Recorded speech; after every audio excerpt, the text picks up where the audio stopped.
when they took action which resulted, intentionally or otherwise, it's for you to judge, when they took action that caused their financiers not to have a day in court to face allegations for which evidence was being led, I led a march in Trinidad to the president's house to object to the behavior of the government and to alert the president that something was wrong with the cabinet's behavior. The president responded by making a public statement. I asked the president to examine the situation, and when he examined it, I asked him to report to the people of Trinidad and Tobago. He agreed. And then published in all the newspapers, I think it was last week, Saturday, or whatever it was the president's position on what had happened, what he had done.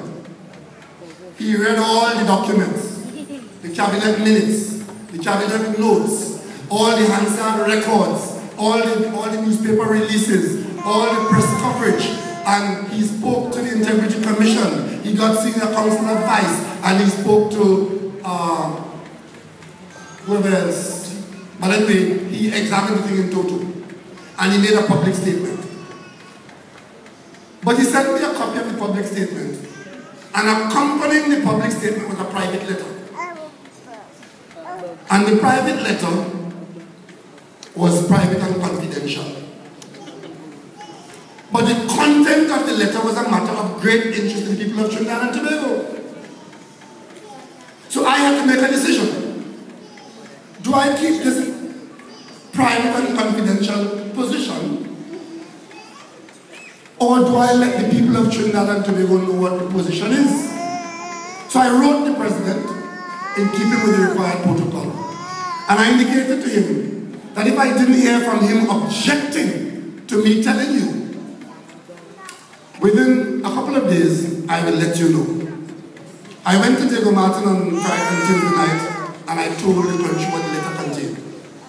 Because the Prime Minister fired a minister and told the country that the whole problem with Clause 34 and the breach of the parliamentary trust and the creation of the amnesty, which caused people not to have a day in court, all of it is as a result of the behavior of one cabinet minister who lied to the cabinet. That was the Prime Minister's story. And we are buying that story because the facts are at variance with that story.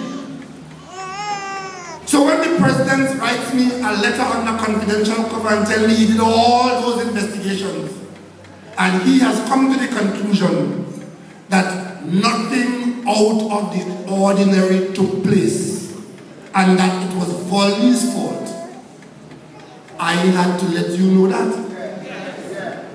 I had to let you know that that's what the president's position is.